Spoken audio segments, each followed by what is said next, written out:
abre un campo, pues hasta ahora completamente desconocido y que nos va a permitir avanzar mucho más rápido, y estas técnicas son las que se utilizan en la segunda parte de la charla.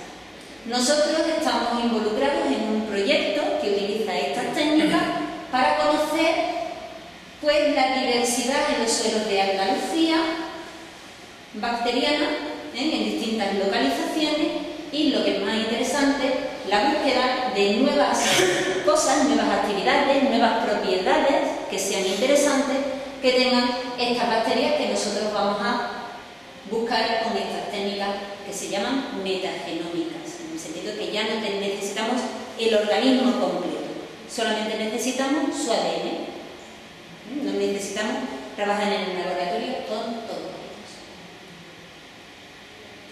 Uno de los ambientes más fascinantes donde podemos encontrar microorganismos es nuestro propio cuerpo. Como ya os he comentado antes, pues bueno, somos un saco de bacterias. Hay bacterias, hay microorganismos en general, pues prácticamente en cualquier sitio. Ahora veréis otra diapositiva donde lo muestra un poquito más en general. La próxima vez que se pesen, échenle la culpa del kilo de más a las bacterias y a los microorganismos que portamos dentro. No es que hayamos hecho o hayamos comido más de la cuenta. Fíjense, entre 1 kilo, kilo y medio, dependiendo. Pero lo que es más, si no lo medimos en kilos, sino que lo medimos en número de células, es lo que les decía antes. Las células nuestras son solamente un 10%, el 90% son células microbianas. A mí esto me plantea muchas veces un problema de identidad, de no saber muy bien qué soy, porque si la mayor parte de mis células son células microbianas, tendremos a lo mejor que pensar en el concepto de especie y de especie humana, y tener un poquito en cuenta a la hora de definirnos como especie todo lo que nos acompaña. Este es el esquema que les comentaba antes, donde pueden ver así a grandes rasgos. No pretendo evidentemente que puedan leer ninguno de estos nombres, no era mi intención, sino que vean así a grandes rasgos pues que prácticamente estamos colonizados por bacterias que no nos hacen daño y que tienen que estar ahí, porque si no estuvieran ahí tendríamos problemas. Y algunos de esos ejemplos de los problemas es lo que vengo a presentarles. El aparato respiratorio, los pulmones, normalmente pues, bueno, suelen estar con muy poquita cantidad de bacterias. En algunos casos se encuentran algunas, como digo, no patógenas, son comensales, están con nosotros sin hacernos daño, pero hay en muy poquita cantidad comparado con otras localizaciones en nuestro cuerpo. Sin embargo, la parte estrella, donde más bacterias, donde más microorganismos tenemos dentro de nuestro cuerpo, es en nuestro tracto digestivo, en lo que va, y sobre todo en lo que va desde el estómago hasta el final del intestino grueso. Los números, pues estos números indican un 1 seguido de tantos ceros como el numerito pequeñito que ven arriba. Fíjense, un 1 seguido de 12 ceros son muchos números, un número muy alto. Pues como ven, desde el estómago, donde hay bacterias, hablaré un poquito más adelante de alguna de ellas, hasta el intestino delgado, el intestino grueso, va aumentando, además exponencialmente, de forma muy rápida, la cantidad de bacterias que tenemos. Y además, el ambiente que se encuentran esas bacterias es completamente distinto.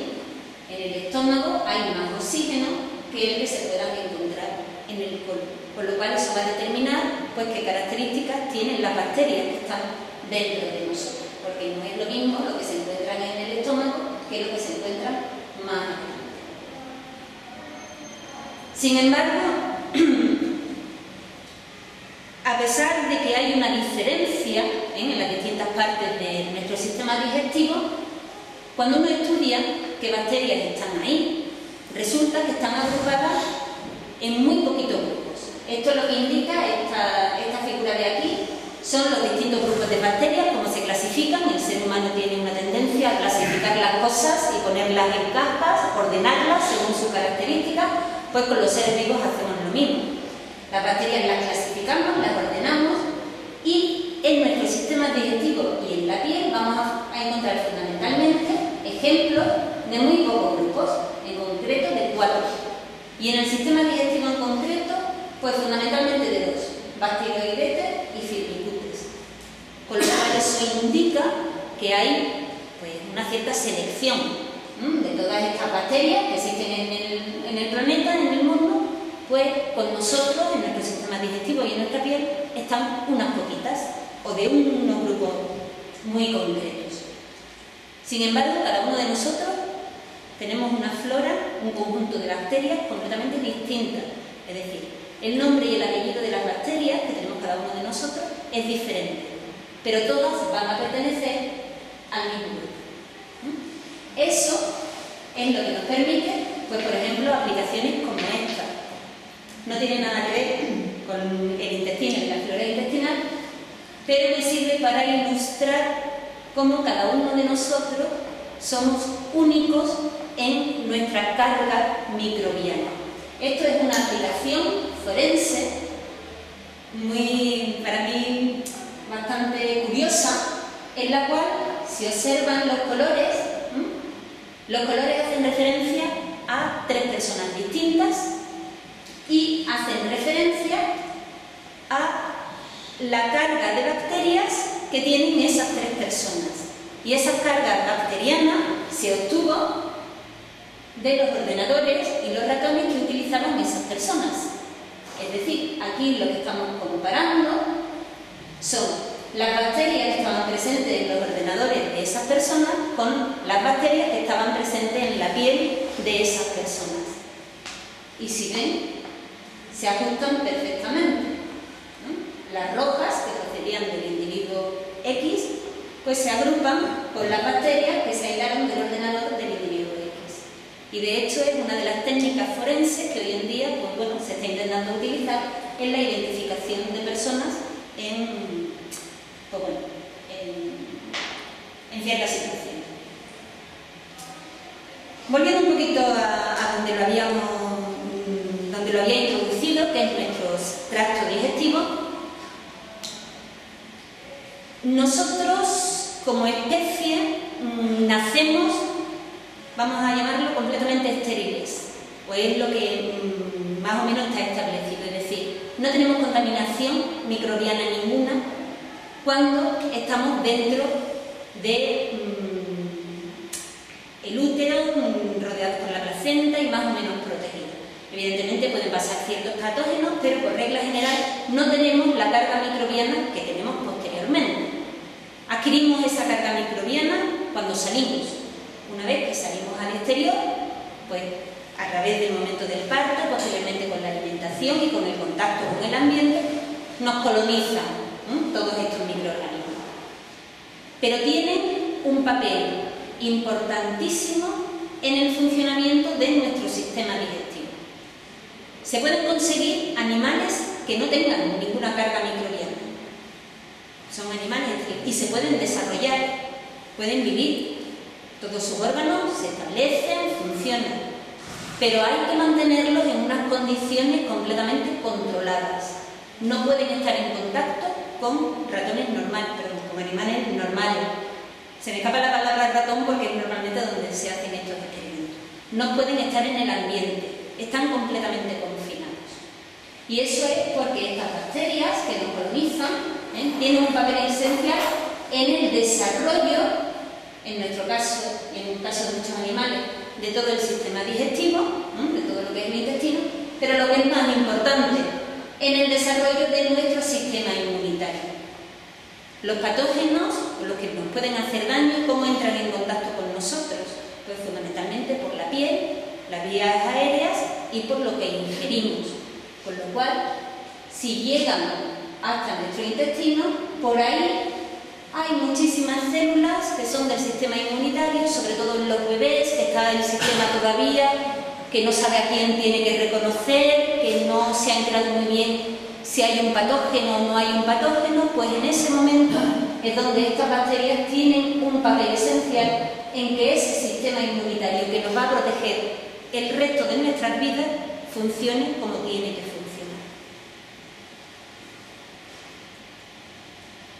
Y además, y es algo que es bastante sorprendente y se está estudiando con muchísima profundidad hoy en día, esas bacterias que están en todo nuestro tracto digestivo son capaces de comunicarse con nuestro cerebro. Hay experimentos hechos en ratones, de estos libres de gérmenes, libres de microorganismos, donde lo que se estudia es el comportamiento de esos ratones. Esos ratones tienen un comportamiento completamente aberrante, no tienen un comportamiento normal. Muestran mayor ansiedad, en ensayos de laboratorio son animales que no se manejan bien en ciertas situaciones. Sin embargo, si a esos ratones les ponemos estas bacterias y esta carga microbiana cuando son muy pequeñitos, casi recién nacidos, se desarrollan como ratones normales completamente en cuanto a su comportamiento. Sin embargo, si ese experimento lo hacemos cuando son ratones adultos, no conseguimos que se revierta ese efecto, es decir, los ratones siguen teniendo problemas de comportamiento a pesar de estar ya colonizados. Con esto lo que quiero transmitirles es que es muy importante esta colonización en etapas muy tempranas, que es cuando todo se está formando, todo está aprendiendo dentro de nuestro cuerpo y dentro de nuestro sistema. ¿Cómo se hace eso? Pues, bueno, evidentemente los microorganismos son capaces de comunicarse con el cerebro, pues porque nuestro intestino está inervado con muchos nervios que pueden mandar estímulos hacia el cerebro, e incluso los microorganismos pueden expulsar ciertas sustancias que sirvan o que viajen hasta el cerebro y manden estímulos, e incluso el cerebro puede mandar información hacia el intestino que puede afectar a esa carga de microorganismos que tenemos dentro. Es lo que hoy en día se conoce como ese eje vertical entre cerebro e intestino, y que parece explicar algunos problemas de comportamiento y algunos trastornos de la conducta de algunos animales de experimentación.